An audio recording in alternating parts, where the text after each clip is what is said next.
Hello प्यारे students, इवोस academy के इस ऑनलाइन प्लेटफॉर्म पे मैं आपका होस्ट दोस्त और शुभचिंतक अमित कुमार फिर स्वागत करता हूं आज की शानदार क्लास में। तो कैसे हो आप लोग? आशा करता हूं आप सभी हष्ट पुष्ट और स्वस्थ होंगे। साथ ही आप लोगों की स्टडी है बढ़िया शानदार तरीके से चल रही होगी, बड़ी मजे से चल रही होगी। आज की इस क्लास में हम अपने टॉपिक कंजक्शंस में से WH वर्ड कंजक्शंस को पढ़ने वाले हैं। बात करें अपने पास WH वर्ड के बारे में तो ये कौन कौन से होते हैं, इनके बारे में डिटेल से मैं आप लोगों को आज की क्लास में समझाने वाला हूं। इनसे वाक्यों को कैसे जोड़ा जाता है, उनके क्या नियम होते हैं, उन सभी नियमों को मैं आप लोगों को बढ़िया डिटेल से बिल्कुल आसान ट्रिक के साथ समझाने वाला हूं। और एग्जाम्पल्स जो मैंने आप लोगों के लिए तैयार किए हैं 100% है कि वो आपको आपके एग्जाम में सेम टू सेम मिलने वाले हैं। तो इसका मतलब है क्लास तो आप लोगों के लिए शानदार होने वाली है, बड़ी इंपॉर्टेंट होने वाली है। तो आपको क्या करना है? आपको कुछ नहीं करना है, आपको दिमाग लगाते हुए, आपको समझते हुए आज की ये क्लास कंप्लीट बिना स्किप किए हुए देखनी है। मैं गारंटी लेता हूं WH वर्ड जो कंजक्शंस होते हैं उनमें किसी भी कंजक्शन से वाक्य को जोड़ना है वो इतना आसान हो जाएगा कि आप अपनी एग्जाम में गलती नहीं करने वाले हो। तो अपनी इस आज की क्लास को शुरू करें इससे पहले आप लोगों से एक बात करना चाहेंगे, अगर आप हमारे चैनल पे आए हो, हमारे वीडियोस देख रहे हो, वीडियोस पसंद आ रहे हैं, हमारे चैनल को सब्सक्राइब कीजिए, वीडियो को लाइक कीजिए, शेयर कीजिए, साथ ही बेल आइकन को भी ऑन रखिए ताकि मेरे वीडियोस के नोटिफिकेशन सबसे पहले आप लोगों के पास पहुंचे। अब ज्यादा समय नहीं लेते, शुरू करते हैं आज की क्लास। और क्लास में क्या पढ़ने वाले हैं? WH वर्ड कंजक्शंस पढ़ने वाले हैं। तो सबसे पहला जो प्रश्न उठता है दिमाग में, ये WH वर्ड कंजक्शंस होते क्या है ना? सबसे पहला जो प्रश्न होता है वो यही आता है कि what are the WH words conjunctions.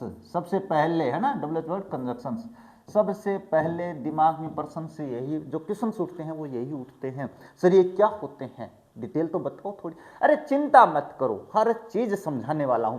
देखो WH वर्ड कौन से होते हैं? जिनसे प्रश्न बनाए जाते हैं, प्रश्न बनाए जाते हैं वो WH वर्ड होते हैं, प्रश्न बनाए जाते हैं। जैसे कि मैंने अपने पास पहला ही एग्जाम्पल लिख, जो क्वेश्चन मैंने तैयार किया है वो WH वर्ड से ही तैयार किया है। इसका मतलब व्हाट जो है वो WH वर्ड है। सर क्या होता है? प्रश्न भी बनाते हैं और वाक्य भी जोड़ते हैं क्या? बिल्कुल होता है, सब कुछ होता है इस दुनिया में। कहते हैं ना, इस दुनिया में सब कुछ होता है रे।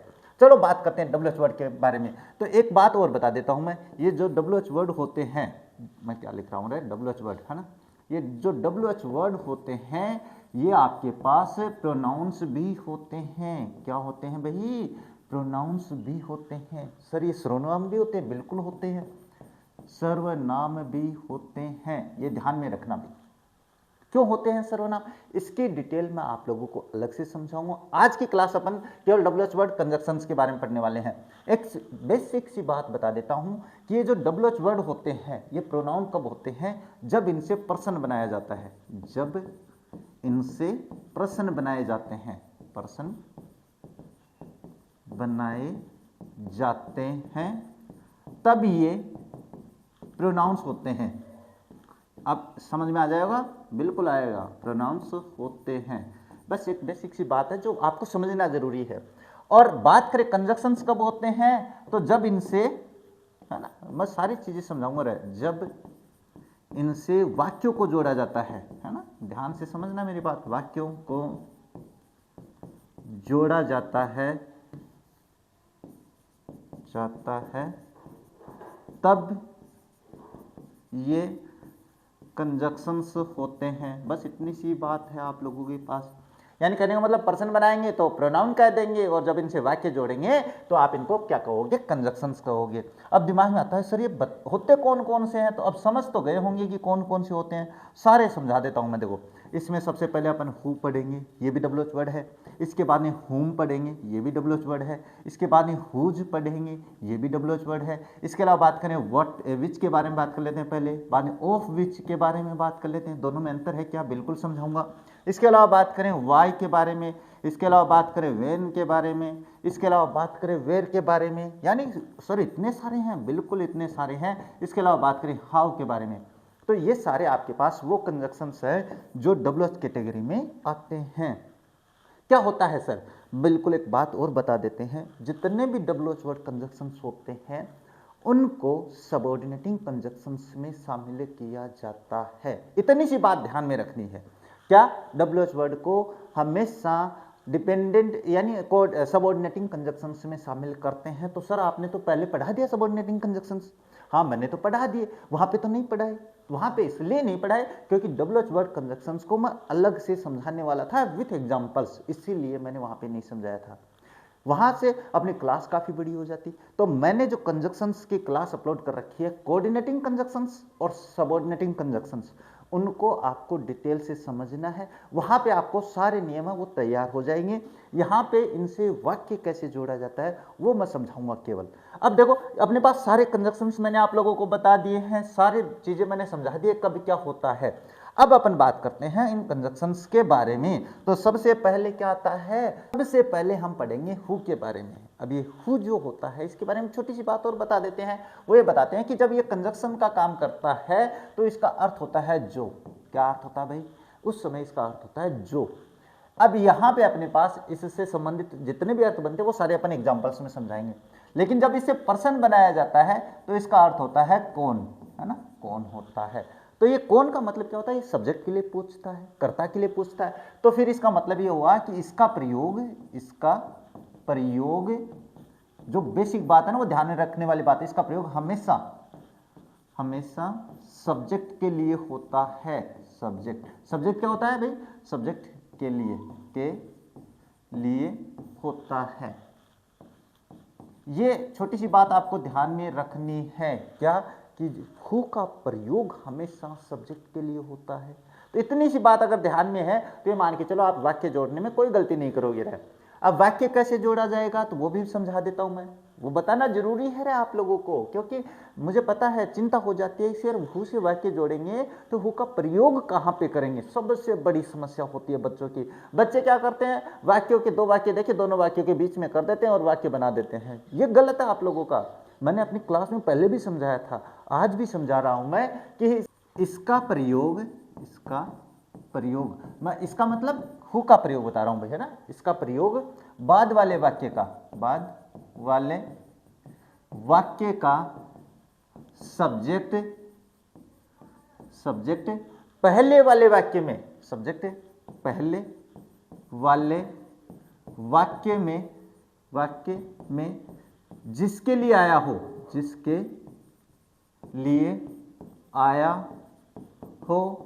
उसके बाद में, यानी उसके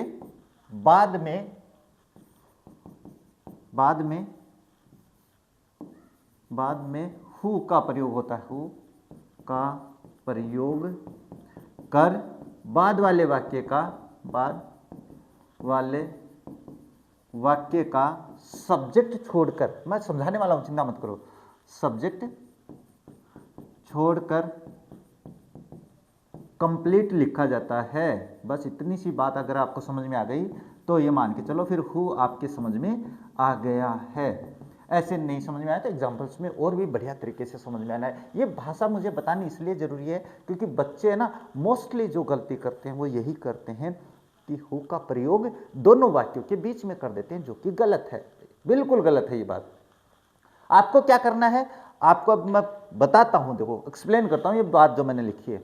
आपको ऐसे करना है, दो वाक्य आ गए, दोनों वाक्यों को आपको हु से जोड़ना है। इतनी सी बात समझ में आ गई। अब आपको ये पता है कि हु से जोड़ना, तो आपको क्या देखना है, बाद वाले वाक्य का कर्ता देखना है। बाद वाले वाक्य का जो भी कर्ता आया है वो पहले वाले वाक्य में किसके लिए आया है, उसके बाद में आपको हु का प्रयोग कर देना है। अब देखो यही बात मैंने यहाँ पे लिखी है। इतनी बात अगर समझ में आ गई तो देखो मैं एग्जाम्पल समझाता हूँ, तब और भी बढ़िया तरीके से समझ में आने वाला है। तो मैंने आप लोगों के लिए 6 एग्जाम्पल्स है, शायद हाँ 6 एग्जाम्पल्स है, बढ़िया एग्जाम्पल्स हैं जो मैंने तैयार किए हैं। एग्जाम में आने की संभावना बनती है, बस नाम वगैरह चेंज हो सकता है, बाकी कुछ नहीं होगा। अब ये जो 6 एग्जाम्पल्स है इसमें से 3 तो मैं करवा देता हूं और 3 आप लोग कर लेना भाई, क्यों, मिल बांट के करेंगे सारे काम, है ना। मैं समझाऊंगा आप सीखो, है ना, मैं यहाँ पे बनाऊंगा आप लोग अपने घर पे बनाओ, तो वो सारी बातें अपन करने वाले हैं। पहला वाक्य है, the boy is my student, he is talking much. अब जाहिर सी बात है आपके सामने कंजक्शन दिया होगा कि इसे जोड़ना है। अगर ऐसा भी नहीं दिया हो तो कॉम्प्लेक्स बनाना है। तो आपको खुद को अनुमान लगाना है कि किसके बारे में बात कर रहा है बाद वाला वाक्य। देखो the boy is my student, वो लड़का मेरा छात्र है। ही इज टॉकिंग मच, वो बहुत बातें कर रहा है। अरे मेरे बच्चे बहुत बातें करते हैं, मेरे स्टूडेंट्स बहुत बातें करते हैं। ये सारी बातें अपन है ना साथ साथ में करते चलेंगे, चिंता मत करो। अब आपको देखो हु से वाक्य जोड़ना है, क्योंकि अपन WH वर्ड में हु पढ़ रहे हैं, पहले हु से वाक्य जोड़ना है। तो मैंने लिखा है यहाँ पे कि आपको क्या देखना है, आपको बाद वाले वाक्य का कर्ता देखना है, यानी बाद वाले वाक्य का सब्जेक्ट, है ना। तो बाद वाले वाक्य का सब्जेक्ट क्या है यहाँ पे, तो ये है ही, मैंने यहाँ पे ही लिखा है। अब ये ही पहले वाले वाक्य में किसके लिए आया है, तो ये आया आपके पास द बॉय के लिए। तो आपको किसके बाद में कर देना है, द बॉय के बाद में हु का प्रयोग करो भाई, द बॉय, इसके बाद में लिखो हु, बस इतना कर दिया, समझ में आ गया, इतना आ गया तो बहुत अच्छी बात है। अब बाद वाले वाक्य का कर्ता छोड़ दो, कर्ता है ही को मैंने छोड़ दिया, तो क्या लिखूंगा, इज टॉकिंग, टॉकिंग मच, ये मैंने यहां पे लिख दिया।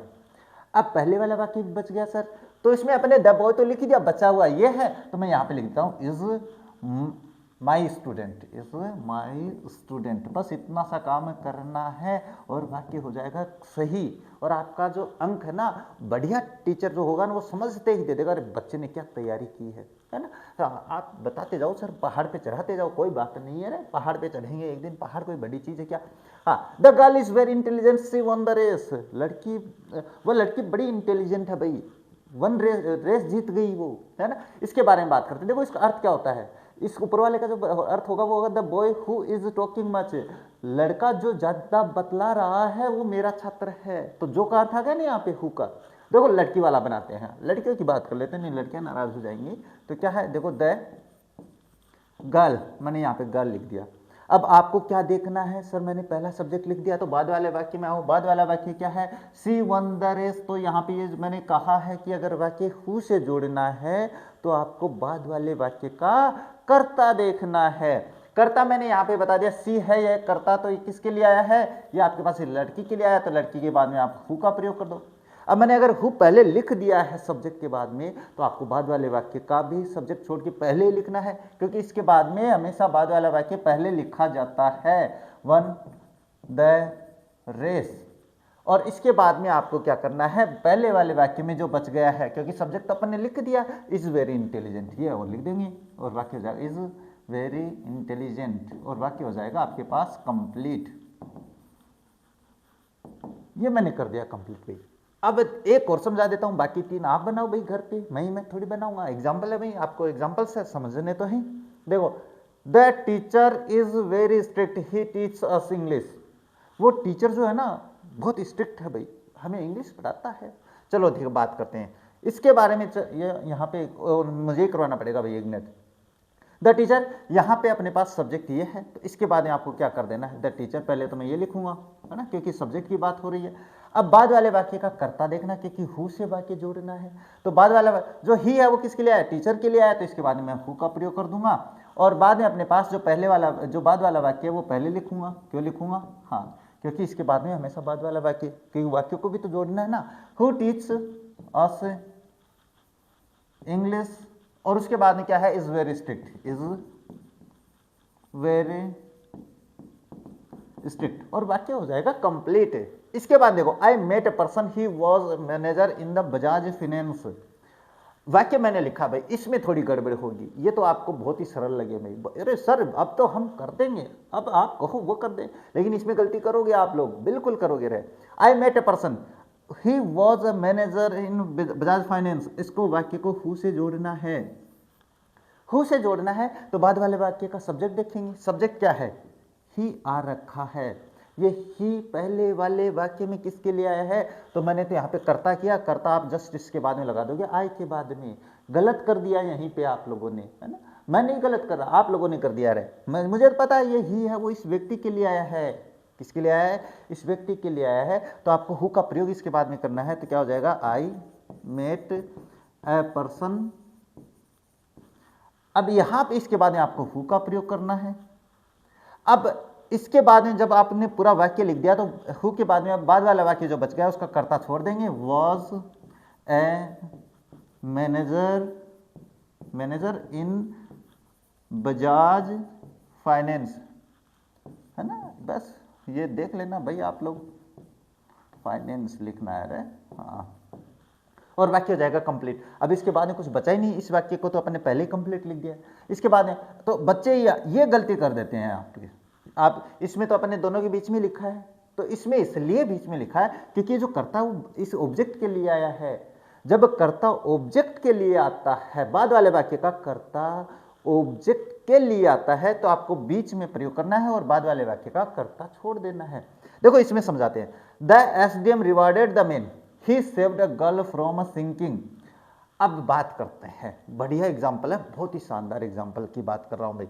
ही saved a girl from a sinking. अब हाँ, इस वाक्य में एक बात और समझानी थी मुझे, ये समझानी है, यहाँ पे ये जो ए आया ना, इस ए को अपन चेंज भी कर सकते हैं भाई, इसको अपन द में भी चेंज कर सकते हैं। किस में चेंज कर सकते हैं? द में। क्यों? क्योंकि इसका कारण मैंने आर्टिकल में समझा रखा है। आर्टिकल की क्लास नहीं देखी आप लोगों ने, उसमें देख लेना, मैंने यहाँ पे समझा रखा है क्यों आएगा द, है ना, आप वहीं पे देख लेना भाई, नहीं तो आप देखोगे नहीं। The SDM rewarded the man he saved a girl from sinking. SDM ने उस व्यक्ति को इनाम दिया जिसने अपने पास एक लड़की को डूबने से बचाया। तो अब बात करते हैं, हु से वाक्य जोड़ना, आपको किससे जोड़ना है? हु से जोड़ना है। तो बाद वाले वाक्य का क्या देखेंगे? सब्जेक्ट देखेंगे। सब्जेक्ट है ही, पहले वाले वाक्य में किसके लिए आया है? एसडीएम के लिए। हाँ, गलती कर दी ना, एसडीएम के लिए नहीं आया है, ये ही है वो इसके लिए आया है। देखो, एसडीएम ने उस व्यक्ति को पुरस्कार दिया जिसने अपने पास लड़की को डूबने से बचाया, तो आपको हु का प्रयोग इसके बाद में करना है। तो क्या लिखोगे? The SDM rewarded.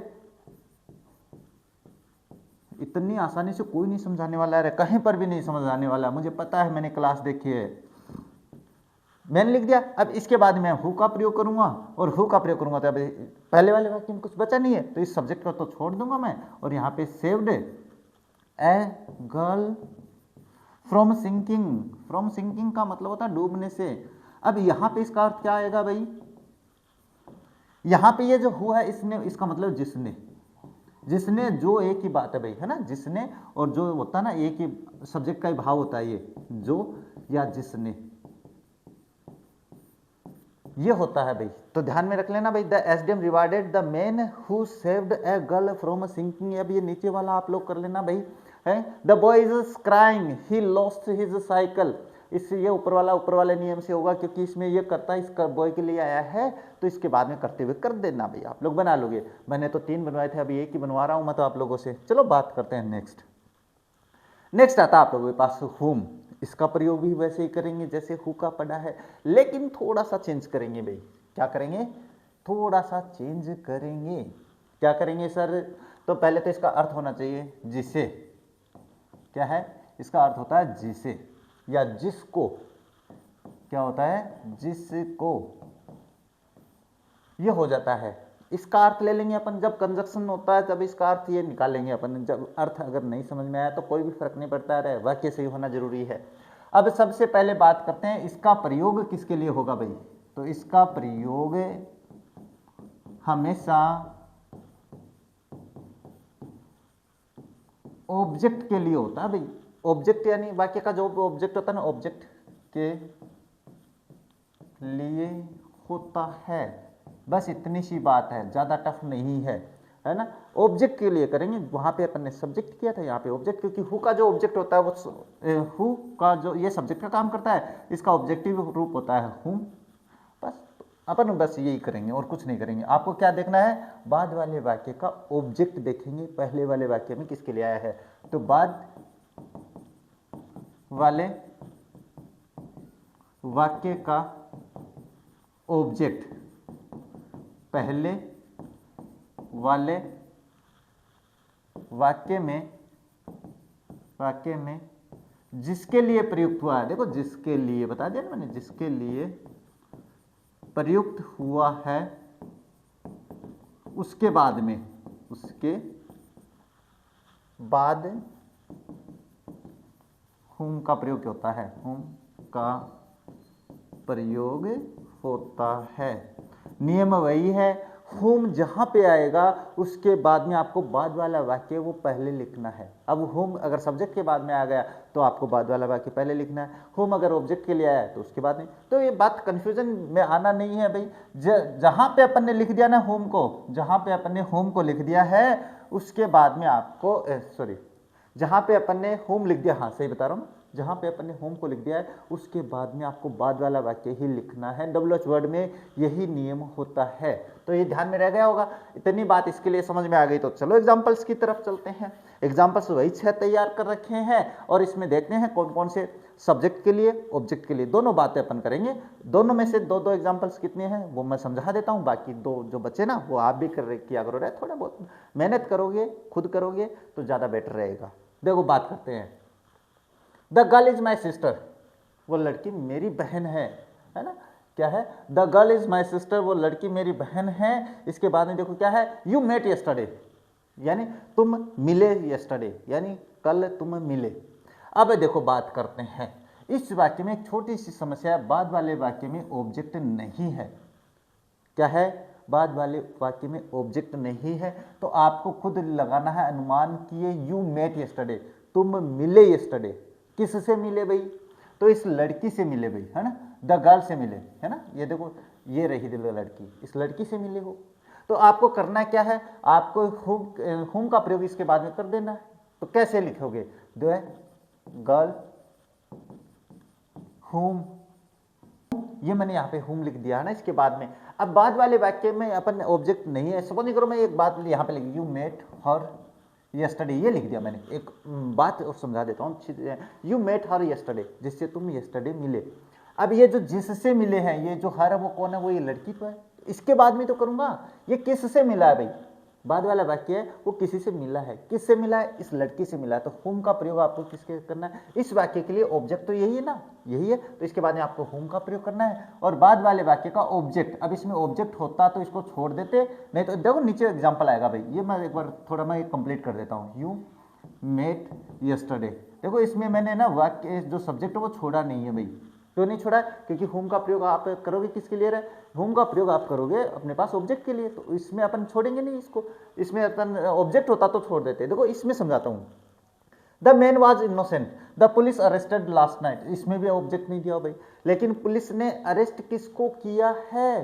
पुलिस ने अरेस्ट किया है इस व्यक्ति को। इसका मतलब इस पुलिस के लिए ऑब्जेक्ट क्या है? यहाँ पे अरेस्टेड द मैन, मैं यहाँ पे कर देता हूँ, है ना, ये कर दिया मैंने द मैन। लास्ट नाइट, यानी पुलिस ने उस व्यक्ति को गिरफ्तार किया लास्ट नाइट, पिछली रात्रि को। किस व्यक्ति को? इस व्यक्ति को ली, है ना। तो द पुलिस अरेस्टेड हिम, या मैं यहाँ पे हिम कर देता हूँ एक बार, जब तब आपको समझ में आएगा। अब ये हिम क्या है? ये ऑब्जेक्ट भाई, है ना, ये क्या है? ऑब्जेक्ट है। अब ये हिम जो है यहाँ पे होता भाई, है ना, तो ये हिम है वो पहले वाले वाक्य में किसके लिए आया है? इस व्यक्ति के लिए आया। इसमें आएगा भाई, मैंने यहाँ पे कर रखा है शायद, कहाँ पे, ये देखो ये यहाँ पे है भाई, है ना। तो मैं ये इसीलिए समझा रहा हूँ, अगर आपके पास इसमें ऑब्जेक्ट नहीं भी हो तो खुद को दिमाग लगाना है कि इसने किया क्या है। तो पुलिस ने गिरफ्तार किया है किसको? हिम, उसको। अब ये जो हिम है ऑब्जेक्ट है कि नहीं है? ये ऑब्जेक्ट पहले वाले वाक्य में किसके लिए आया? इस व्यक्ति के लिए आया। तो आपको होम का प्रयोग इसके बाद में कर देना है।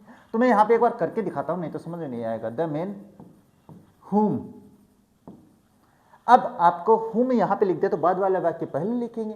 अब बाद वाले वाक्य में ऑब्जेक्ट ये अगर यहाँ पे होता तो इसको छोड़ देते, यानी सब्जेक्ट हुम में अपन ने क्या छोड़ा था? सब्जेक्ट छोड़ा था। यहाँ पे अपन क्या छोड़ देंगे? हिम को, ऑब्जेक्ट को छोड़ देंगे। तो that police arrested last night. अब पहले वाले वाक्य में जो बच गया वो लिखेंगे अपने, वाज इनोसेंट, वाज इनोसेंट, बस इतना सा काम करना है। यानी सीधी सी बात है कि बाद वाले वाक्य का ऑब्जेक्ट देखना, ऑब्जेक्ट नहीं हो तो देखना बाद वाला वाक्य का जो करता है वो क्या काम कर रहा है। वो जो काम कर रहा होता ना, जिसके लिए काम कर रहा था उसके लिए जो ऑब्जेक्ट होता है, उसके बाद में आपको हुम का प्रयोग कर देना है। अब ये वाक्य ना आपको बनाना है और ये वाक्य भी आपको बनाना है, और ये जो मैं यानी जिसमें ऑब्जेक्ट है ये मैं समझाता हूँ। देखो अब आपको आसानी से समझ में आने वाला है। माई मदर हेल्प अ बेगर, मेरी माँ ने एक भिखारी की मदद करी भाई। सी प्रोवाइडेड हिम सम फूड, मेरी माँ ने उसको कुछ भोजन दिया भाई। अब आपको वाक्य हुम से जोड़ना है। किस से जोड़ना है? हुम से जोड़ना है। अब whom से जोड़ना है तो बाद वाले वाक्य का क्या देखोगे, ऑब्जेक्ट देखोगे। ऑब्जेक्ट क्या है, हिम। अब यहाँ पे कोई नाउन प्रोनाउन होती तो वो भी ऑब्जेक्ट होती, क्योंकि सब्जेक्ट तो ये है। सब्जेक्ट और वर्ब के बाद में जो आता है वो ऑब्जेक्ट होता है। अब ये जो मैंने यहाँ पे दिया है हिम, इसका प्रयोग आपको देखना है कि ये जो हिम है वो पहले वाले वाक्य में किसके लिए आया है, बेगर के लिए आया है। तो इस बेगर के बाद में आपको हुम का प्रयोग करना है। मैं यही तो समझा रहा हूं आप लोगों को। हाँ, ये समझना जरूरी है भाई। तो माई मदर हेल्प्ड ए बेगर। अब यहां पे क्या करेंगे, हुम लिखेंगे। ये मैंने हुम लिख दिया। अब बाद वाले वाक्य का ऑब्जेक्ट छोड़ के पूरा वाक्य लिखना भाई। ये मैं समझा रहा हूं, समझ लेना। बाद वाले वाक्य में ऑब्जेक्ट आया हिम, तो इसको छोड़ दूंगा मैं, तो क्या हो जाएगा, सी प्रोवाइडेड सम फूड, और वाक्य हो जाएगा कंप्लीट। बस इतना सा काम करना है। जैसे यहां पे teacher always praise Shubham, praise, हाँ टीचर्स है भाई, teachers always praise Shubham, they motivate and help him in study. बहुत ही बढ़िया एग्जांपल है। हुम से जोड़ना है, बाद वाले वाक्य का ऑब्जेक्ट देखेंगे क्या रखा है, हिम आ रखा है। अगर यहाँ पे अपने पास कुछ और होता, चाहे मी होता, चाहे अपने पास हर होता, चाहे हिम दिया हुआ है, दैम हो सकता है, कुछ भी हो भाई, आपको वो देखना है। ये पहले वाले वाक्य में किसके लिए आया, ये शुभम के लिए आया भाई, टीचर्स, ये रहा शुभम, शुभम के लिए आया, तो इसके बाद में हुम का प्रयोग कर देंगे। तो आपको करना क्या है, टीचर्स ऑलवेज प्रेज शुभम, ये मैंने यहां पे शुभम लिख दिया। इसके बाद में आपको हुम का प्रयोग करना है। क्यों करना है, क्योंकि हिम है वो शुभम के लिए आया है, तो इसके बाद में हुम लिख दिया। अब बाद वाले वाक्य का ऑब्जेक्ट छोड़ो और कंप्लीट लिख दो। तो ये लिख देंगे द यहां पे टीचर के लिए आया है, द मोटिवेट, और ये बाद वाला वाक्य कंप्लीट लिख देना, इसको छोड़ देना भाई। बस इतना सा काम करना है और आपका होम है वो बहुत ही सरल हो जाता है। तो जो सरल तरीका है वो मैंने समझा दिया भाई। अब यहाँ पे ये जो एग्जांपल्स है ना, इसमें मैंने ऑब्जेक्ट लिखा नहीं है। इसका कारण ये है क्योंकि इसमें खुद रियलाइज हो रहा है भाई, महसूस हो रहा है। द प्रिंसिपल रिवार्डेड, प्रिंसिपल ने पुरस्कार दिया भाई, किसको दिया, अपने पास उस लड़के को दिया जो कि बड़ा टैलेंटेड है, तो होम का प्रयोग इसके बाद में कर देंगे। इसमें the singer was amazing we heard last night last Sunday, तो अपने पास सिंगर दिया हुआ है, ये सिंगर, अब ये हमने किसको सुना भाई, हमने सिंगर को सुना है, तो होम का प्रयोग इसके बाद में कर देंगे। बस इतनी सी बात है और कोई ज़्यादा बड़ी बात नहीं है। लास्ट, अब यहाँ पे हर्ड हिम, मैं यहाँ पे हिम कर देता, तब आपके लिए बहुत सरल हो जाता। तो इतनी सी बात है होम के लिए, बहुत ही ज़्यादा टफ नहीं है, बहुत आसान है। तो ये आप देख लेना, एग्जाम्पल्स और करवा देंगे, चिंता मत करो। नेक्स्ट आता है आप लोगों के पास हुज का प्रयोग। ये हुज का प्रयोग कहाँ पे होता है, तो देखो अपने पास ये जो हुज होता है ना, ये हमेशा संबंध बताता है भाई। क्या बताता है, संबंध बताता है, संबंध बताना होता है भाई इसका मतलब। यानी इसका अर्थ अगर देखें तो वो होता है जिसका या जिसका, जिसका, जिसके, जिसकी, जो भी होता है, यानी ये इसका अर्थ निकल के आता है। इसका प्रयोग किसके स्थान पे होता है, तो बाद वाले वाक्य में, जो सरल है वो जल्दी करेंगे भाई, बाद वाले वाक्य में पजेसिव फर्स्ट के स्थान पर, पजेसिव फर्स्ट क्या होता है इसके बारे में बात करेंगे, के स्थान पर, बस इतना सा करना है, इसका प्रयोग किया जाता है। अब वो जो पजेसिव फर्स्ट आया है ना, वो किसके लिए आया है, उसके बाद में आपका इसका प्रयोग करना है भाई। बाद वाले पजेसिव फर्स्ट पहले वाक्य में जिसके लिए आया हो, है ना, पजेसिव फर्स्ट पहले वाक्य में जिसके लिए आया हो, जिसके लिए आया हो, उसके बाद में, उसके बाद हुज का प्रयोग होता है, हुज का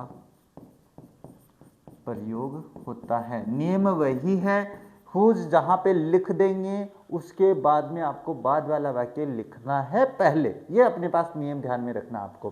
तो ये आपके पास हुज के लिए हो जाता है। आपको बस ये भाषा जो मैं बता रहा हूँ ना, ये ध्यान में रह जाएगी तो आपका वाक्य सही होने वाला है। चलो देखो बात करते हैं एग्जाम्पल्स की। एग्जाम्पल्स की बात करें तो the boy said his bag was stolen. अब सबसे पहले आपको क्या देखना है, बाद वाले वाक्य में कोई पजेसिव फर्स्ट आया है। क्या आया है? Possessive first. पजेसिव फर्स्ट कौन कौन से होते हैं, सबसे पहले उनके बारे में छोटी सी बात बता देता हूँ ना, पजेसिव फर्स्ट बता देता हूँ मैं, छोटी सी बात बताना जरूरी है आप लोगों के लिए।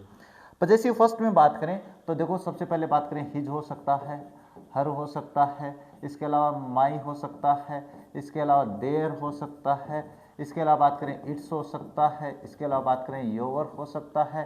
तो ये सारी बातें अपने पास, और कौन सा रह गया है, हाँ ओवर हो सकता है, ये हो सकता है भाई, और एपोस्ट्रोफी हो सकता है, एस से लगा के, और एस जो जिसमें होता है वो भी अपने पास पजेसिव फर्स्ट माना जाता है। तो ये अपने पास पजेसिव फर्स्ट में आते हैं, ये आपको देखना भाई।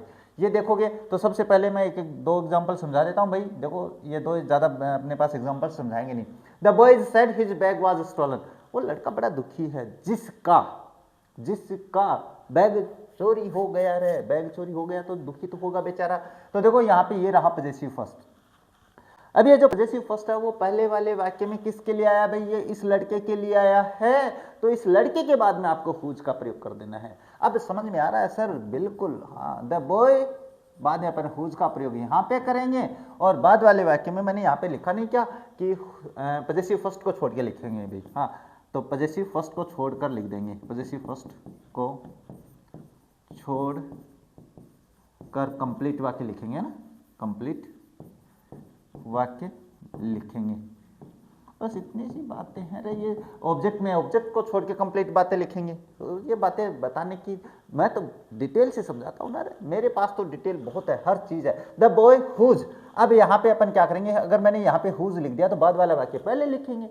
अगर मैं बाद वाला वाक्य पहले लिखूंगा तो इस हिज को तो छोड़ दूंगा, और ये बाकी जो बच गया वो लिख दूंगा, बैग वॉज स्टोलन, है ना। समझ में आ रहा है सर? बिल्कुल आएगा रे, मैं समझाऊंगा कैसे नहीं आएगा। इज सेड, बस वाक्य कंप्लीट, बिल्कुल आसानी से समझा दिया मैंने। The girl is my friend, her mother is a doctor. अच्छा, वह लड़की मेरी दोस्त है, उसकी माँ है वो डॉक्टर है।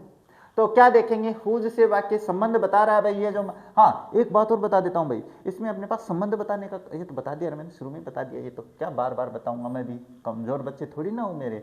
हाँ, the girl is my student, her mother is doctor. अब बात करें द गर्ल के बारे में, ये जो हर आया है, ये हर है, ये हर किसके लिए आया है, ये हर आया है इस लड़की के लिए।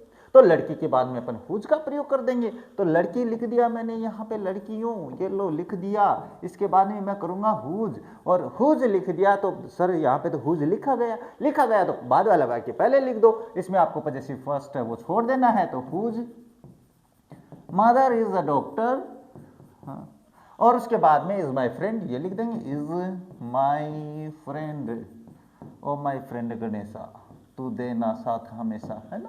तो यहाँ पे फ्रेंडा गणेशा नहीं है रे, यहाँ पे फ्रेंड मैं ही हूँ एक बार आप लोगों के लिए। कौन? मैं ही हूँ आपका होस्ट, दोस्त और सब कुछ, है ना। तो थोड़ा सा ध्यान में रखना। ये लाइन क्यों खींच दी सर, समझ में आ जाएगा रे। हाँ, आप फास्ट फॉरवर्डिंग करके देख लोगे तो दिक्कत हो जाएगी, समझ में नहीं आएगा कब क्या हो गया। देखो, the man need help, his car broke down, उस आदमी को सहायता की आवश्यकता है, उसकी कार खराब हो गई है। तो ये तो आप खुद बनाओ भाई, है ना, ये वाक्य खुद बनाओ। The manager order the employees to leave the office, his phone ring. अब ये बात करेंगे भाई, ये वाक्य मैं बनवाऊंगा आप लोगों से, चलो मैं बना के दिखाता हूँ। अरे हाँ, कैसे? The manager order the employee to leave the office, manager ने भाई एम्प्लॉय को कहा बाहर निकल जा मेरे ऑफिस से। क्यों निकल जा भाई? उसका फोन बज गया। तो फोन किसका बजा भाई? उस एम्प्लॉय का बजा है, मैनेजर का नहीं बजा है, मैनेजर ने तो ऑर्डर दिया है। तो ये जो हिज आया है ना, ये हिज किसके लिए आया है? उस एम्प्लॉय के लिए आया है, इसके लिए आया है, एम्प्लॉय के लिए आया है। तो एम्प्लॉय के स्थान बाद में अपन कर देंगे भाई, इसका ही तो फोन बजा है अपने पास, इसका फोन बजा, तो ये हिज इसके लिए आया है। ये बात मैं समझा क्यों रहा हूं, क्योंकि इतनी देर मैंने सब्जेक्ट के बाद में किया था, अब मैं ऑब्जेक्ट के बाद में लिखूंगा तो गड़बड़ी हो जाएगी, और गड़बड़ी हो जाएगी तो आप कहोगे सर आप तो गड़बड़ कर रहे हो। अरे गड़बड़ नहीं कर रहा हूं, मैं समझा रहा हूं। नियम है ना, नियम है, मेरे नियम आपको कहीं नहीं मिलने वाले है रे। तारीफ कर रहे हो सर खुद की, तो क्या करूं, आप तो करते नहीं हो। तो manager order the employee the, अब यहाँ पे एक छोटी सी समस्या आएगी रे सर, समस्या बताओगे, हल नहीं बताओगे? तो हल बता रहा हूँ। सबसे पहले तो इसके लिए आया, तो इसके बाद में आपको क्या करना है? हुज का प्रयोग करना है ना, मैं हुज कर रहा हूँ, हुज।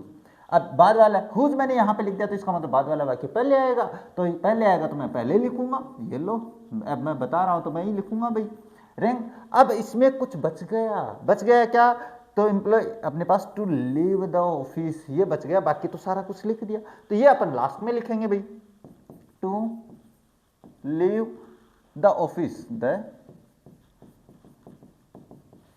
और वाक्य कंप्लीट हो गया।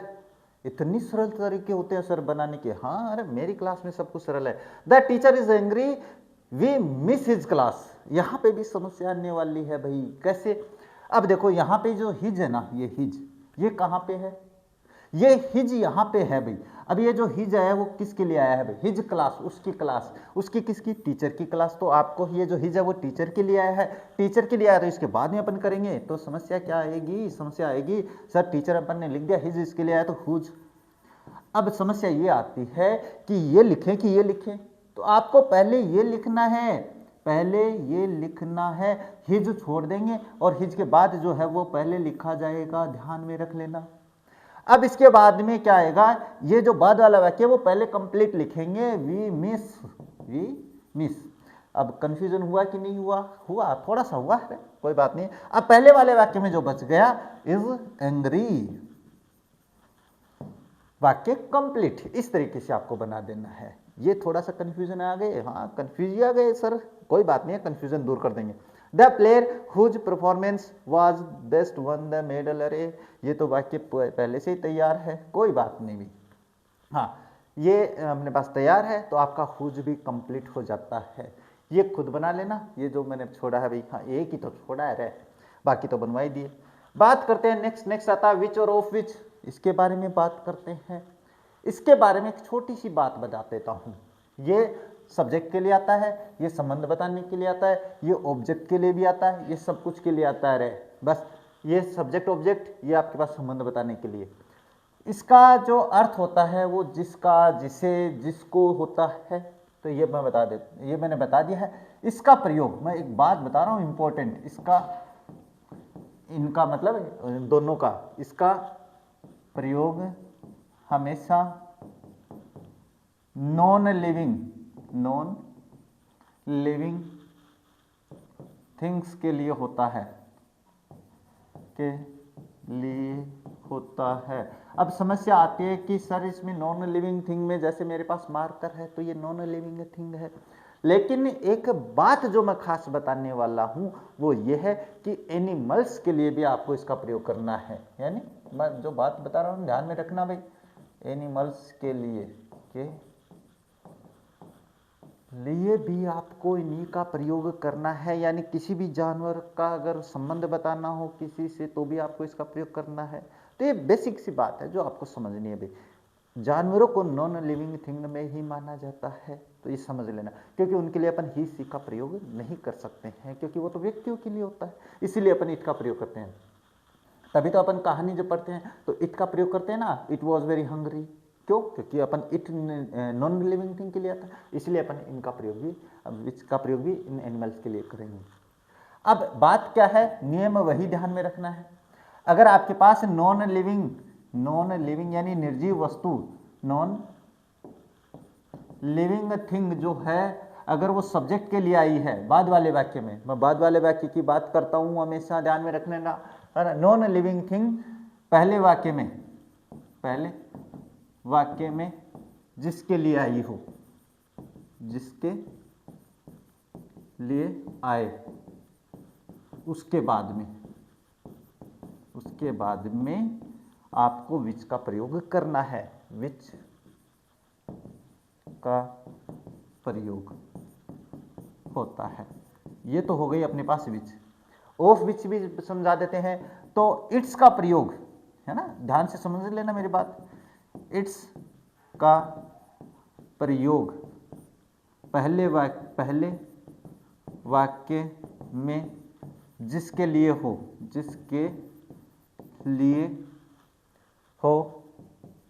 उसके बाद ऑफ विच का प्रयोग, बस इतनी सी बात कर देनी है, ऑफ विच का प्रयोग होता है। ये थोड़ी सी लिखने में ना हो रही है तो आप समझ लेना रहे, है ना, मैं बोल भी तो रहा हूँ, ये बेसिक बात हो गई इन दोनों के बारे में। अगर ये ध्यान में आ गई तो चलो बढ़ते हैं आगे।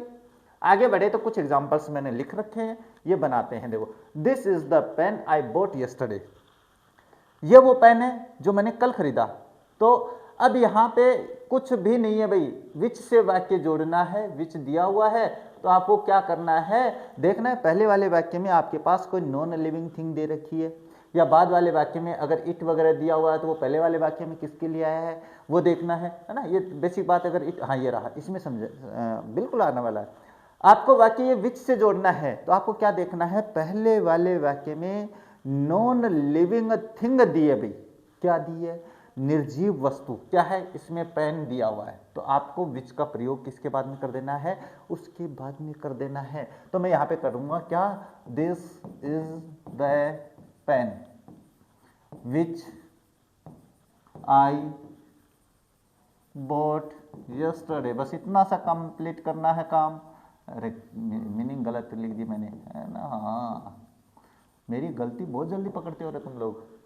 अब देखो, the car is expensive it turns very fast, it runs very fast. मैं भी क्या क्या पढ़ देता हूँ रे तुम्हारे चक्कर में, है ना। The car is expensive it runs very fast. अब देखो, विच से वाक्य जोड़ना है तो बाद वाले वाक्य का क्या देखना आपको, निर्जीव वस्तु के लिए कुछ आया है क्या, इट आया है।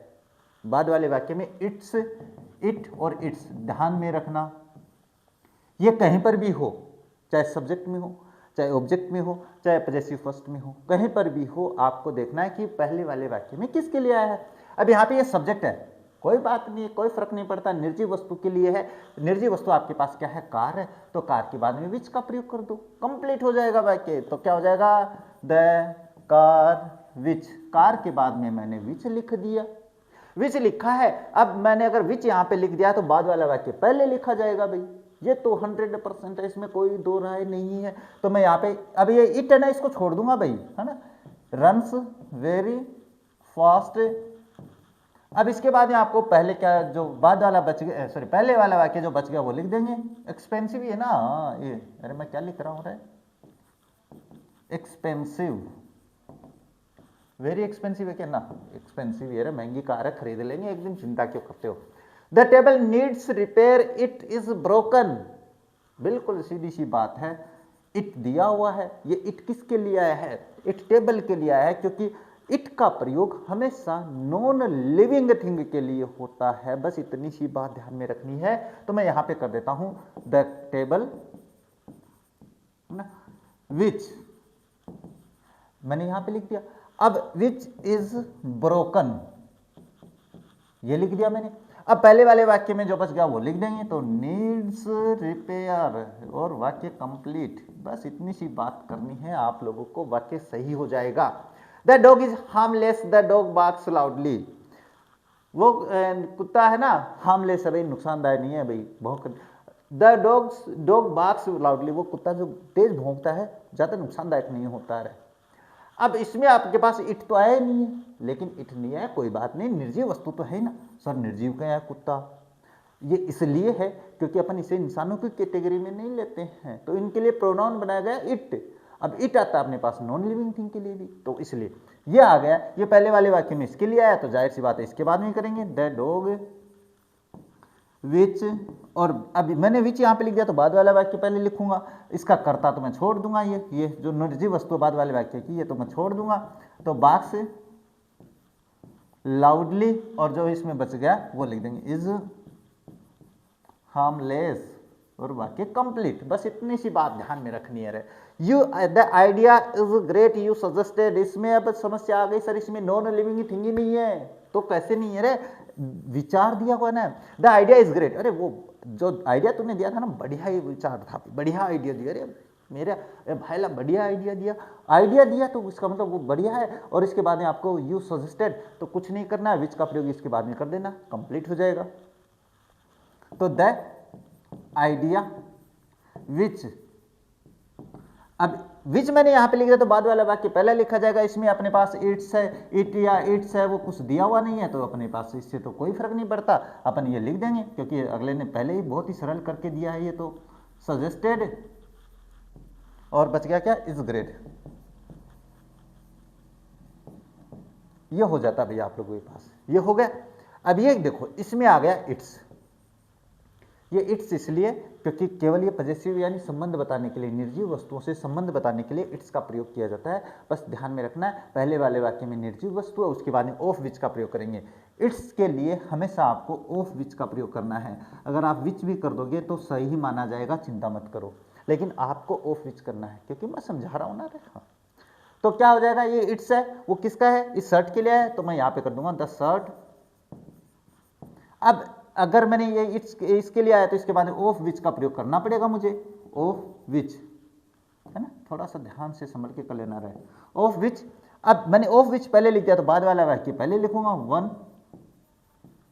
बटन, ये ओ है, और ब्रोक, और इसके बाद में इज न्यू जो पहले वाले वाक्य में बच गया, और वाक्य कंप्लीट हो जाएगा। भाई इस तरीके से आपको वाक्य बना देने हैं। अब ये बना सकते हो, मुझे ऐसे समस्या नहीं है कि आप बना नहीं सकते रहे, इतना तो सरल तरीका बता दिया मैंने। नेक्स्ट आता है आपके पास वेयर। अब ये तो और भी सरल है भाई, अब इनमें अपन ज़्यादा समय वेस्ट नहीं करेंगे भाई। ये हमेशा स्थान के लिए आता है, इसका अर्थ देखें तो जहाँ होता है, चलो मैं, हाँ इसका प्रयोग तो स्थान के लिए होता है, और इसका अर्थ बताएं तो जहाँ होता है, क्या होता है, जहाँ। लेकिन जो प्रश्न बनाते हैं तो कहाँ होता है, कहाँ स्थान ही पूछ रहा होता ना, इसलिए आपको कुछ नहीं करना है, बहुत ही सरल है। पहले वाक्य में मैं अभी इतनी देर कहा, बाद वाले वाक्य में, इसमें पहले वाक्य में जो स्थान दिया हुआ हो, जो स्थान दिया हुआ हो, उसके बाद वेयर का प्रयोग किया जाता है। बस इतनी सी बात ध्यान में रखनी है। इतनी सी बात अगर आपको ध्यान में आ गई तो गारंटीड है आपका वेयर से कोई एग्जाम्पल गलत नहीं होने वाला है। कैसे, देखो मैं बताता हूँ। हाँ, नियम वही रखना है, वेयर जहाँ पे लिख दिया है उसके बाद में आपको बाद वाला वाक्य पहले लिखना है। बस ये नियम आपको ध्यान में रखना है, ये नियम आपको भूलना नहीं है किसी भी WH वर्ड में, किसी भी WH वर्ड में। चलो एग्जाम्पल समझाता हूँ मैं। ये आपके पास एग्जाम्पल्स है भाई, एग्जाम्पल्स में से मैं बता देता हूँ, चलो मैं समझाता हूँ। एक पहला तो ये समझा देता हूँ, this is the place I was born. ये वो स्थान है जहाँ पे मैं जन्मा हूँ। जैसे कहते हैं ना, यार मेरा जन्म नवलगढ़ में हुआ, तो नवलगढ़ के लिए अपन कर देंगे, कोई बात नहीं रहे। दिस इज द प्लेस, है ना, प्लेस मैंने यहाँ पे लिख दिया भाई।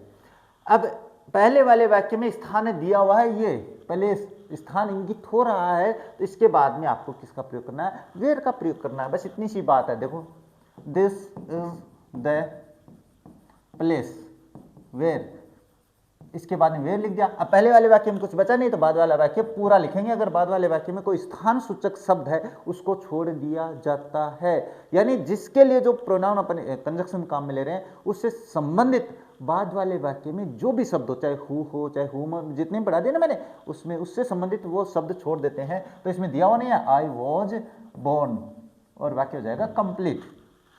अब बात करते हैं the school is far he studies, वो स्कूल बहुत दूर है जहां वो पढ़ता है। अब पहले वाले वाक्य में स्कूल दिया हुआ है यहाँ पे, तो इसके बाद में अपन वेयर लिखेंगे भाई, द स्कूल वेयर, मैंने यहाँ पे वेयर लिख दिया, ये लो। अब वेयर अगर मैंने यहाँ पे लिख दिया तो बाद वाला वाक्य पहले लिखा जाएगा। बाद वाला वाक्य है ही स्टडीज। अब इसमें बाद वाले वाक्य में कोई स्थान सूचक शब्द नहीं है तो पूरा लिखेंगे, और बाद में जो बच गया वो लिख देंगे अपन, जो पहले वाले वाक्य में बच गया वो लिख देंगे, वाक्य हो जाएगा complete. The shop is closed we bought clothes, वो दुकान बंद हो गई, अपन ने कपड़े खरीदे। तो क्या हो जाएगा, शॉप दिया हो, इसके बाद में आपको वेयर का प्रयोग करना है। बाद वाले वाक्य में कुछ दिया नहीं है तो बस आपके इसके बाद में वेयर का प्रयोग करते हुए ये वाक्य कंप्लीट कर देना है। The city is Mumbai the work, वो शहर मुंबई है जहां वो दे वर्क, वो वे काम करते हैं। इस वाक्य में आपके पास दो स्थान है, सिटी और मुंबई। अब कौन सा स्थान काम में लोगे, समस्या आ गई सर? समस्या नहीं है, आपको ये मुंबई है वो शहर है, तो शहर जो है ना, शहर में आपके पास मुंबई हो सकता है, दिल्ली हो सकता है, तो जो सिटी है ना वो उन सभी के लिए काम में आता है। तो आपको सिटी के बाद में इसका प्रयोग करना है, ये मैं समझा देता हूं। आप मुंबई के बाद में नहीं कर सकते भाई, तो क्या हो जाएगा, the city where the work is Mumbai, क्योंकि मुंबई जो शब्द है ना ये स्मॉल अरे मुंबई है रे, आर कैसे लिख रहा हूँ मैं, मुंबई है वो अपने पास एक स्थान दर्शा रहा है, लेकिन ये जो शहर है ना ये शहर विस्तृत क्षेत्र बता रहा है, तो जो अपने पास वेयर है इसके बाद में प्रयोग करेंगे अपने पास। The area is non parking, no parking he parked, area दिया हुआ है यहाँ पे कर देना इसके बाद में। The temple is famous very we prayed, ये टेम्पल दिया हुआ स्थान इसके बाद में कर देंगे। तो वाक्य आपको बना लेने हैं जो मैंने नहीं किए हैं, बस ये वेयर हो जाता है। नेक्स्ट बात करते हैं वेन, बहुत ही सरल है, कोई ज़्यादा टफ नहीं है, इसमें भी ज़्यादा नहीं समझाएंगे। इसका मतलब होता है जब, और समय के लिए होता है, समय के लिए। आपको क्या देखना है इसमें, क्या देखेंगे सर, तो पहले वाक्य में समय देखेंगे, पहले वाक्य में समय के बाद वेन का प्रयोग होता है, वेन का प्रयोग होता है। बस इतनी सी बात है, छोटी सी बात है, हर एक WH वर्ड तो कंजक्शन हो रहे हैं, पढ़ा दिया मैंने, बता दिया है किसका किसके लिए होता है रे। अब इसके एग्जांपल्स मैं बता देता हूँ। हाँ, अगर बाद वाले वाक्य में कोई समय सूचक शब्द होगा ना उसको छोड़ देंगे, बस इतनी ही बात ध्यान में रखनी है और कुछ नहीं करना है इसमें। The day was special we met, वो दिन स्पेशल था, हम मिले। अब पहले वाले वाक्य में समय दिया हुआ वेन, तो इसके बाद में आपको कर देना, चलो एक वाक्य में करवा देता हूँ, बाकी आप समझ लेना। द डे वेन, अब बाद वाला वेन मैंने पहले लिख दिया है, तो आपको बाद वाला वाक्य यानी हर एक WH वर्ड के बाद में आपको जहां पे लिख दिया उसके बाद में बाद वाला वाक्य लिखना, चाहे वो सब्जेक्ट के बाद में चाहे ऑब्जेक्ट के बाद में। तो we met was special, was special है ना, ये लो स्पेशल, वाक्य हो जाएगा कंप्लीट। अब देखो, the time was midnight he arrived, इसमें समस्या आ गई, दो टाइम आ गया, द टाइम और मिडनाइट। तो टाइम विस्तृत क्षेत्र, विस्तृत समय को दर्शा रहा है। टाइम में अपने पास मिडनाइट हो सकता है, मॉर्निंग हो सकता है, इवनिंग हो सकता है। तो इस टाइम के बाद में आपको वेन का प्रयोग करना है, मिडनाइट के बाद में नहीं करना है। The moment everyone listened he spoke, हाँ द मोमेंट इसमें समय दिया हुआ है, इसके बाद में आपको वेन का प्रयोग कर देना है। द ईयर वॉज 2016 है ना, आई पास्ट 10th, ये एग्जाम्पल देख लो, इसमें 2016 देखते आप इसके बाद में कर दोगे, गलत कर रहे हो, क्योंकि ईयर जो है ना वो 2016 भी हो सकता है, 21 भी हो सकता है, तो आपको ईयर के बाद में करना है। चलो ये मैं बता देता हूं, the year when I past 10th was 2016, ये इस तरीके से बनाना है भाई, है ना, ध्यान से समझ लेना मेरी बात जो मैं समझा रहा हूं। The season is monsoon it rains, season है मानसून है, तो भाई मानसून के बाद में नहीं करना है, द सीजन के बाद में करना है। समझ में आ गई बात? हाँ। The day is 26 January we celebrate Republic Day, यानी कहने का मतलब द डे दिया है ना, इसके बाद में करना है, इसके बाद में नहीं करना है, ये ध्यान में रख लेना भाई। तो ये वेन कंप्लीट हो जाता है।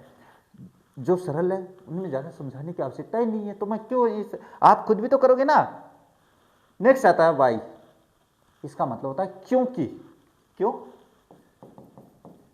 इसका मतलब होता है क्यों, कारण के लिए इसका प्रयोग होता है भाई, कारण के लिए। बस इतनी सी बात ध्यान में रखनी है। मोस्टली, मोस्टली वाक्यों के बीच में होता है, मोस्टली बता रहा हूं मैं ना, मैं लिख देता हूं, नहीं तो आप कहोगे कि सर लिख नहीं रहे हो। हाँ, मोस्टली दोनों वाक्यों के बीच में, दोनों वाक्यों के बीच, बस इतनी सी बात ध्यान में रखनी है। और अगर कोई रीजन संबंधित कोई शब्द दिया हुआ है जैसे मैंने लिखे रहे, उसके बाद आपको कर देना है, बस इतनी सी बात ध्यान में रखनी है। बस 3 ही बनाए, देख लो मैंने, कुछ ज़्यादा नहीं बनाए। The reason is unknown he left, तो देखो रीजन दिया हो भाई, तो इस रीजन के बाद आपको वेन का, वाई का प्रयोग कर देना है और कुछ नहीं करना है। द रीजन अगर कहीं पे दिया हुआ है वाई, अगर मैंने वाई लिख दिया तो जाहिर सी बात है आपके पास क्या है, पहले वो बाद वाला वाक्य लिखा जाएगा ही लेफ्ट और इज अननोन, ये जो बच गया वो पहले लिख देंगे अननोन। ये तो मेरी जो बात है ना आपको दिमाग में बैठा के रख लेनी है। The reason is important I called you, बस इसमें रीजन दिया हुआ है, जाहिर सी बात है वाई का प्रयोग इसके बाद में करना है। लेकिन ही सॉरी क्या है, his parents know the reason, reason यहाँ पे आ गया, इसके बीच में आपको वाई का प्रयोग कर देना है, दोनों के बीच में, इसके बाद में आपको यहाँ पे वाई कर देना है, वाक्य कंप्लीट हो जाएगा भाई। ज़्यादा टफ नहीं है, इसीलिए मैं ज़्यादा नहीं समझा रहा, बस इतनी सी बात है। नेक्स्ट क्या बच गया, नेक्स्ट बच गया हाउ।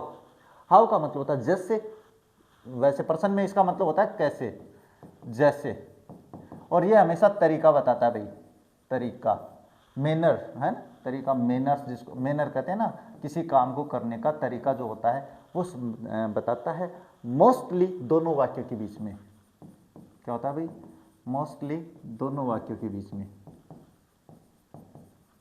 वाक्यों के बीच, बस ये लो वाक्य कंप्लीट हो जाएगा आपके पास। ठीक है, देखते हैं इसमें भी क्या है। इसमें tell me it you solved है ना। अब देखो इसमें टेल मी यू सोल्व्ड, अब देखो बात करते हैं। हाउ का मतलब तरीका पूछ रहा है, तरीका क्या है, अब तरीके के लिए इसमें देखो इट आ गया भाई, ये थोड़ी सी बात समझने वाली है, मैं भी समझा देता हूँ। तो इसको छोड़ देंगे अपने पास, क्यों, क्योंकि ये तो तरीका है, तरीके के लिए अपन किसका प्रयोग करेंगे, tell me how you solved, मुझे तरीका बताओ कैसे सोल्व किया तुमने, है ना। टेल मी इट, ये मुझे बताओ क्या, वो तरीका, तो तरीका के लिए अपन ने हाउ यूज कर दिया, इसलिए अपन यहाँ पे इट हटा देंगे। आई नो ही वर्क्स, मैं जानता हूं जैसे वो काम करता है, बस सीधी सी बात है, दोनों वाक्य के बीच में कर देंगे। I know how he works, मैं जानता हूं वो कैसे काम करता है, बढ़िया काम करता है, बुरा काम करता है, अच्छा पढ़ता है, बेड बढ़ता है, सारी बातें। The employee showed me the machine runs, employee ने मुझे दिखाया मशीन कैसे काम करती है, दोनों वाक्यों के बीच में आएगा, बस इतनी सी काम है। Teacher explained he solved the question, बस ये यहाँ पे लिखा लगाएंगे। The showed us to how to start, इसमें हाउ लिख देंगे भाई दोनों के बीच, बस इतना सा काम है। मोस्टली हाउ का प्रयोग दोनों वाक्यों के बीच में होता है, तरीका जानने के लिए होता है, ये आपको बनाने हैं। नेक्स्ट देखो, नेक्स्ट आता है व्हाट। व्हाट का मतलब क्या होता है, इसका मतलब होता है जो कि, है ना, यहाँ पे इसका मतलब होता है जो कि, जो कुछ, यानी अपने पास पूरे सेंटेंस के लिए व्हाट, अरे जो उसने कहा, व्हाट ही सेड, जो उसने कहा, ये होता है। तो जो का प्रयोग अपने पास हु के लिए भी किया था, लेकिन यहाँ पे अपने पास से क्या होता है, इसका प्रयोग मोस्टली जो सेंटेंस का भावार्थ होता है ना, सेंटेंस का भावार्थ, उस भावार्थ के लिए अपन इसका प्रयोग करते हैं, वाक्य का जो कंप्लीट भाव निकलता है उसके लिए करते हैं। आप इसका मोस्टली प्रयोग है वाक्य के बीच में होता है, और जो गहराई वाली बात है वो मैं आपको सिंथेसिस में समझाने वाला हूँ, यहाँ पे नहीं, यहाँ पे केवल आपको करना है दोनों वाक्यों के बीच में। तो देखो मोस्टली इसका प्रयोग I gave him what he needed, बस इतनी सी काम करना है, ये हो जाता है।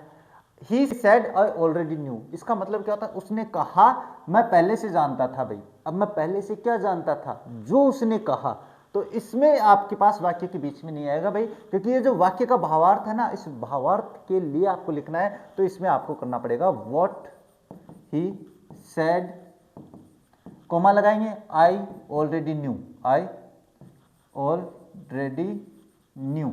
अब इस वाक्य को एक तरीके से और बना सकते हैं भाई, कौन सा तरीका, अगर आप चाहो तो मैं पहले से जानता हूं, क्या जानता हूं, आई ऑलरेडी न्यू, मैं पहले से जानता था। अब इस वाक्य को आप ऐसे भी कर सकते हो भाई, ये थोड़ी सी आपको समझने वाली बात है, जो मैं आपको सिंथेसिस में अलग से समझाऊंगा, नहीं तो यहाँ पे इतनी सी बात समझ में नहीं आएगी भाई। जैसे आई न्यू ऑलरेडी, ऑलरेडी ना, हाँ ऑलरेडी, आई न्यू ऑलरेडी, और उसके बाद में आपको क्या करना है, व्हाट का प्रयोग कर देना है, व्हाट ही सेड, बस इतनी सी बात करनी है। ये आपके पास क्या होता है भाई, कि जब अपन सिंथेसिस में चलेंगे, जैसे कॉम्प्लेक्स सेंटेंस बनाएंगे, तो उसमें आपके पास आता है कि दो सिंपल सेंटेंस को जोड़कर नाउन क्लोज की सहायता से, जब अपन नाउन क्लोज पढ़ेंगे ना, वहां पे आपके पास ये व्हाट है बढ़िया तरीके से समझ में आने वाला है। फिलहाल अपन कंजक्शंस में यही काम कर लेते हैं। सी कुक्ड आई रिक्वेस्टेड, अब उसने बनाया भाई, उसने पकाया, व्हाट आई रिक्वेस्टेड, मोस्टली अपन इसमें कर देते हैं व्हाट का प्रयोग बीच में हो जाएगा। I told him to take what he like, मैंने उससे कहा जो वो चाहता है वो ले सकता है, इतने से काम करना है दोनों वाक्यों के बीच में, दोनों वाक्यों के बीच में। यहाँ पे थोड़ी सी समस्या है जो मैं आपको सिंथेसिस में क्लियर करवाऊंगा भाई, यहाँ पे नहीं आएगी ये समझ में। बात करते देखो नेक्स्ट, नेक्स्ट आपके पास आता है दैट।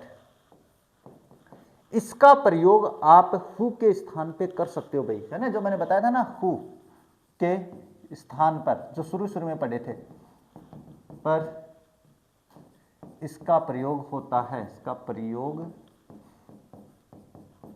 हो सकता है, बस इतनी सी बात रखनी है।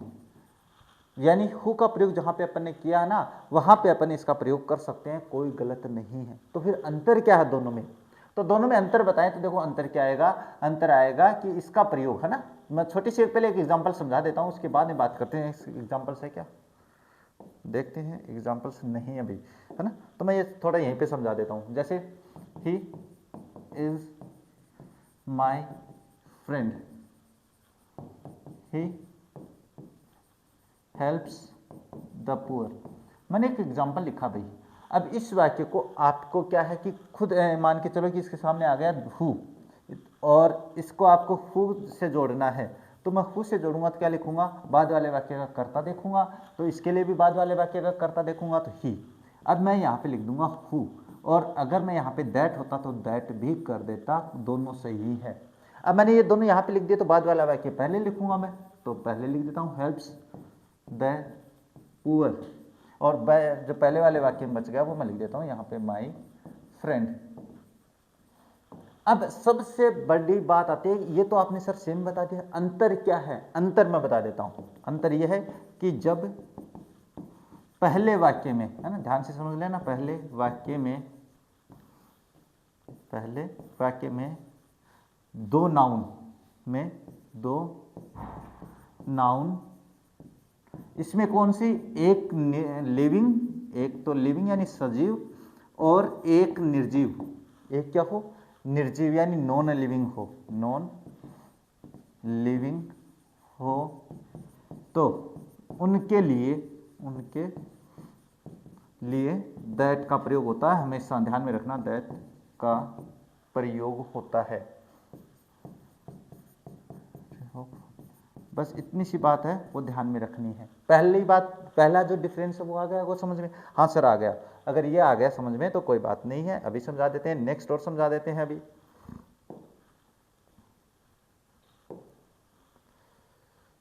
नेक्स्ट जो है वो ये समझाते हैं आप लोगों को कि यहाँ पे, हाँ, दूसरा जो अंतर है वो क्या अंतर है भाई आप लोगों के पास, अभी देखते हैं, है ना। दूसरा जो अंतर है वो ये है, अगर पहले वाक्य में एस डी यानी सुपरलेटिव डिग्री, मैं लिख देता हूं, पहले वाक्य में सुपरलेटिव डिग्री हो तो वाक्य जोड़ने के लिए दैट का प्रयोग होता है भाई, दैट का प्रयोग होता है। ये इतनी सी दो बातें जो मैंने बताई ना अंतर वाली, ये आपको खुद को करनी है भाई, समझ में आपको लेना है कैसे। ये सुपरलेटिव डिग्री क्या होती है रे, ये अपने पास एक जो एडजेक्टिव या एडवर्ब जो होता है उसकी तीन कैटेगरी डिवाइड होती है, पॉजिटिव डिग्री, कंपेरेटिव डिग्री और सुपरलेटिव डिग्री, जो सबसे बेस्ट होती है, जैसे गुड, बेटर, बेस्ट। तो जो बेस्ट है ना वो आपके पास सुपरलेटिव डिग्री में आता है। तो मैं यहाँ पे एग्जांपल्स है वो समझा देता हूँ, तब आपको समझ में आ जाएगा, चिंता मत करो, बस ज़्यादा बढ़िया ऐसे घबराने की आवश्यकता नहीं है। जैसे ही and his dog does crossing was, were कर देता हूँ ना, वर क्रॉसिंग द रोड। बस एक बार मैं इतना ही समझा रहा हूँ, इसके बाद में अब चलो अलग अलग वाक्य समझाता हूँ, नहीं तो फिर कहोगे सर अलग अलग समझ में नहीं आया ना, नहीं तो फिर कहोगे आप लोग, हाँ मुझे पता है आप लोगों के ये समझाना जरूरी है आप लोगों को। हाँ, that he and his dog were crossing road, they were going to home. ये मैंने वाक्य लिख दिया। अब इस वाक्य को अगर आपको जोड़ना है तो इसमें आपको केवल दैट का प्रयोग करना है। कैसे? देखो यहाँ पे अपने पास सब्जेक्ट, पहले वाले वाक्य में दो नॉन लिविंग थिंग है, सॉरी दो कर्ता है, एक लिविंग है और एक नॉन लिविंग है, हिज डॉग। तो इसके बाद में आपको दैट का प्रयोग करते हुए वाक्य कंप्लीट कर देना। क्या हो जाएगा? ही एंड हिज डॉग दैट। देखो मैं यहाँ पे दैट का ही प्रयोग कर सकता हूँ, यहाँ पे हु का प्रयोग नहीं कर सकता मैं। क्यों नहीं कर सकता? क्योंकि यहाँ पे दो सब्जेक्ट हैं, उसमें से एक लिविंग है एक नॉन लिविंग है। तो फिर लिविंग के लिए अपन हु का प्रयोग करते हैं, नॉन लिविंग के लिए अपन विच का प्रयोग करते हैं। तो फिर दोनों के बीच का अपन ने अंतर निकाल लिया भाई, दोनों के बीच के लिए अपन ने दैट लिखा लिया। अब नियम वही लगाएंगे, बाद वाले वाक्य में कर्ता के लिए आया तो बाद वाले वाक्य का कर्ता छोड़ देंगे और वर का प्रयोग कर देंगे। वर गोइंग टू होम, और उसके बाद में पहले वाले वाक्य में क्या बच गया? वर गोइंग नहीं, वर गोइंग क्या? हाँ, were going to home, were crossing the road, crossing road. बस इतना सा वाक्य करना है। ये तो हो गया अपने पास से एक पहले वाले वाक्य में दो लिविंग दो अपने पास नाउन है, एक लिविंग और एक नॉन लिविंग। दूसरा जो मैंने बता दिया वो बता दिया सुपरलेटिव डिग्री में। हाँ, जैसे Ram is the most intelligent, है ना, ध्यान से समझना, most intelligent boy, he studies here, अब इस वाक्य में देखो आप लोग, इस वाक्य को आप हु से नहीं जोड़ सकते हो। क्या है? Ram is the most intelligent boy, Ram है वो सबसे इंटेलिजेंट लड़का है, वह यहाँ पढ़ता है। अब इसमें क्या आ गई भाई? सुपरलेटिव डिग्री आ गई, है ना। सुपरलेटिव डिग्री डिग्रीज में समझाएंगे रे विशेषण में जब अपन चलेंगे।